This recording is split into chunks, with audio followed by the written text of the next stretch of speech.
अपने पसंदीदा शो के फुल एपिसोड देखने के लिए अभी डाउनलोड करें दंगल प्ले ऐप। प्रधान जी देखिए ना, कितना अच्छा हुआ कि इंस्पेक्टर साहब ने उस टैक्सी ड्राइवर को ढूंढ निकाला। अब साबित हो जाएगा कि आप बेकसूर हैं। आप उस दिन गौरव से नहीं मिले थे और आपने कोई भी हत्या नहीं की है। गौरव अरोरा, उसका मर्डर तुम्हारे टैक्सी में ही हुआ था ना? जी साहब। तो बोलो उस दिन क्या क्या हुआ था? साहब उस दिन मैं अपनी टैक्सी में उन साहब को बिठा के जा रहा था तो अचानक से ही रोड में गाड़ी के सामने एक आदमी आ गया और मेरी गाड़ी से टकराते बचा। उसे कहीं कुछ चोट तो नहीं लगी, ये देखने के लिए गौरव साहब गाड़ी से उतर के नीचे गए और उसे पकड़कर रोड भी क्रॉस करवाया। वापस जब लौट के आए, गाड़ी में बैठे तो उनकी तबीयत खराब होने लगी और 5 मिनट में वो बेहोश हो गए। उस आदमी को तुम पहचान सकते हो? जी बिल्कुल साहब। हवलदार,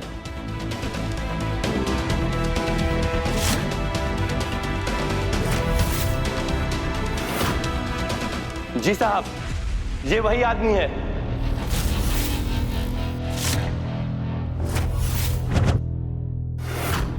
पता नहीं इसने ऐसा क्या किया जिससे गौरव साहब की जान चली गई। झूठ क्यों बोल रहा है तू? इंस्पेक्टर साहब, ये बिल्कुल झूठ बोल रहा है। इसे जरूर आकाश ने पैसे खिलाए हैं। ये क्या कह रहे हैं आप ऐसा कैसे कह सकते हैं? क्यों झूठ बोल रहे हैं आप? कम से कम भगवान से तो डरिए। किसी बेकसूर आदमी की जिंदगी मत बर्बाद करिए। साहब, मैं झूठ नहीं बोल रहा हूँ, ये वही आदमी था। तुझे पैसे चाहिए ना? मैं तुझे पैसे देता हूँ, तुम दे दूंगा। प्रधान तिवारी, ये पुलिस स्टेशन और पुलिस स्टेशन में तो पुलिस के सामने गवाह खरीदने की बात कर रहा है। जो कुछ बोलना है सोच समझ कर बोलो, वरना और एक अपराध का इल्जाम लग जाएगा तुम पर। इंस्पेक्टर साहब, लेकिन ये आदमी झूठ। गवाही लिखो, जाओ।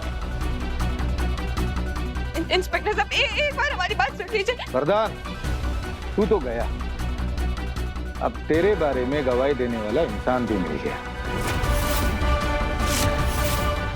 अब फांसी के पंगे से तुझे कोई नहीं बचा सकता।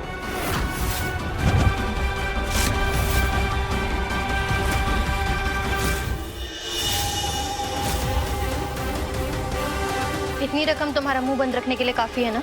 ये तो बहुत है मैडम जी, आप चिंता मत कीजिए, ये बात किसी के सामने नहीं आएगी।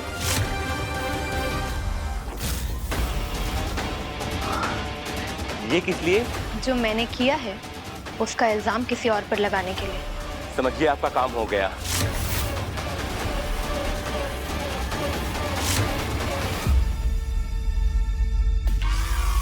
इस ड्राइवर को भी मैंने खरीद लिया केक की। अब तुम चाहे जितनी भी कोशिश करो, तुम्हारे हाथ कोई भी सबूत नहीं आने वाला है। गलत। वरदान को फांसी के फंदे से बचाने के लिए मैं हूं ना, लेकिन उसके लिए केतकी को पहले मेरे कदमों में नाक रगड़ के मुझसे ये वादा करना होगा कि वो हमेशा हमेशा के लिए वरदान की जिंदगी से दूर चली जाएगी। और केतकी अपने पति की जान बचाने के लिए तो किसी भी हद तक जा सकती है। यानी कि केतकी, आज तुम्हें मेरी शर्त माननी ही होगी।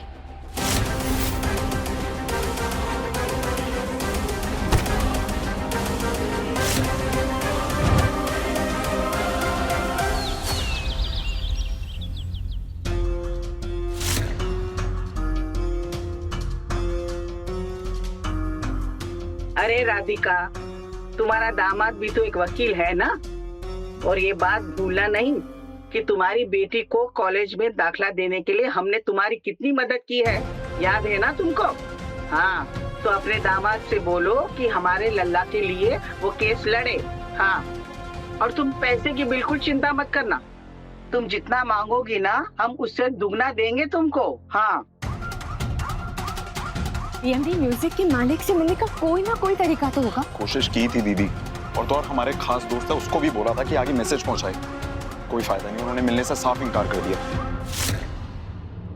कितने भी हाथ पैर मार लो, लेकिन वरदान को छुड़ाना मेरे अलावा किसी के बस की बात नहीं।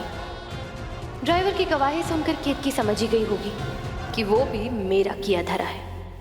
अब किसी भी समय बस वो घर पहुंचेगी और आते ही मेरे कदमों में गिर जाएगी।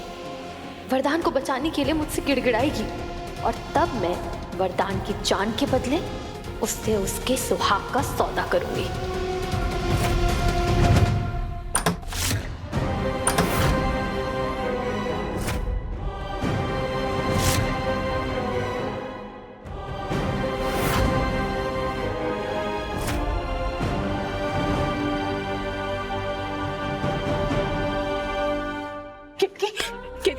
क्या हुआ? वो टैक्सी ड्राइवर ने बोल दिया ना कि गौरव को किसी और ने मारा, हमारे वरदान ने नहीं मारा। तुम अकेले क्यों आ गए? वरदान कहाँ है हमारा? हम कुछ पूछ रहे, तुमसे जवाब क्यों नहीं देते? वरदान कहाँ है? बोलो ना। केतकी, बोलो ना क्या हुआ?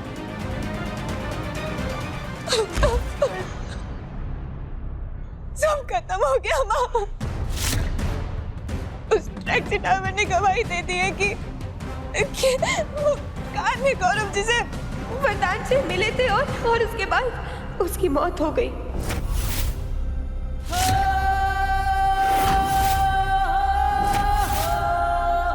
अब वरदान जी को कोई नहीं बचा सकता, सब खत्म हो गया। इंस्पेक्टर साहब बोल रहे थे कि अब वरदान जी को फांसी की सजा होकर रहेगी।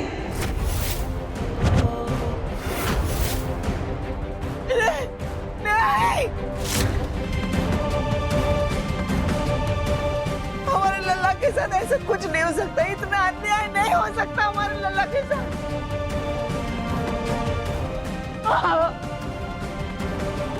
दादी, दादी संभालिए अपने आप को। दादी, ऐसे कैसे हमारी वरदान को फांसी हो सकती है?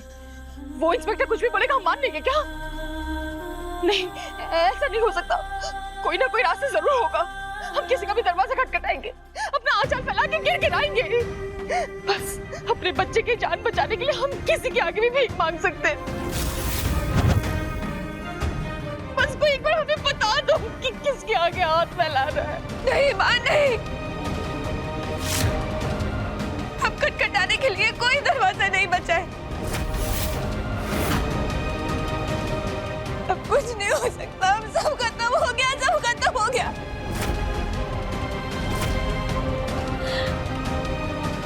शायद राम जी ने हमारी जिंदगी में वरदान जी का साथ यही तक लिखा था। केतकी,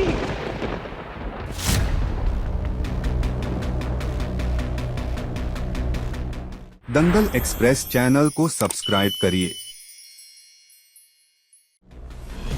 अगर ये केतकी हार मान गई तो मैं उससे अपनी शर्त कैसे मनवाऊंगी? अरे क्या बोले जा रही है दीदी? आप देख रहे हैं आप अपनी चहेती केतकी को। अरे वहाँ हमारे वरदान की जान पर बनाइए दीदी, जान पर। और ये उसे वहाँ मरने छोड़ देने के लिए कह रही है दीदी। दीदी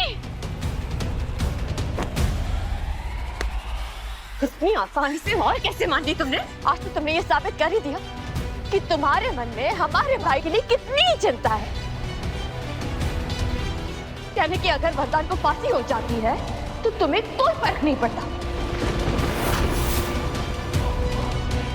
विधवा बनने के लिए बहुत उतावलापन हो रहा ना तुम्हें? दीदी सुषमा बस करो। अरे हमें क्यों चिल्ला रही है माँ?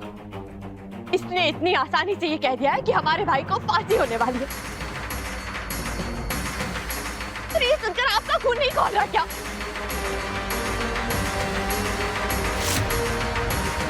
और तुम ये सोचने की गलती भी मत करना कि हमारे भाई की जिंदगी बर्बाद करके हम तुम्हें उसके कमाए हुए पैसों पर ऐश करने देंगे। तुम्हारी जिंदगी को हम नर्क से भी बदतर बना देंगे।